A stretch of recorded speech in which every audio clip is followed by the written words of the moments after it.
فرش Arabic origin کا لفظ ہے. فرش کے معنی ہوتے ہیں بچھانے کی چیز، چادر، دری، چٹائی وغیرہ. جیسے کہا جاتا ہے فرش پر ہی کھانے کا انتظام کر لیں گے، یعنی کچھ بچھا کر ہم اس پر کھانا کھائیں گے. ہموار زمین یعنی لیولڈ گراؤنڈ کو بھی فرش کہا جاتا ہے. عمارتی فرش جیسے اینٹ، روڑی، بدرپور، سیمنٹ وغیرہ سے بنایا جاتا ہے. جیسے کہتے ہیں چھت پڑنے کے بعد عمارت کا فرش تیار ہوگا. سطح زمین یعنی گراؤنڈ لیول کو بھی فرش کہتے ہیں.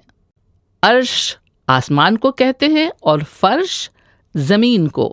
جیسے کہتے ہیں دیوالی کی رات عرش سے فرش تک روشنی ہی روشنی ہوتی ہے.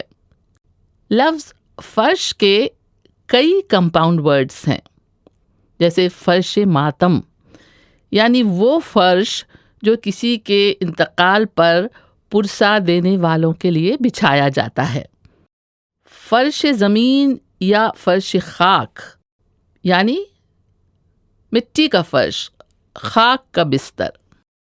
فرش کے تعلق سے یہ شعر سنیں: جو ہے عرش پر وہی فرش پر، کوئی خاص اس کا مکان نہیں. وہ یہاں بھی ہے، وہ وہاں بھی ہے، وہ کہیں نہیں، وہ کہاں نہیں.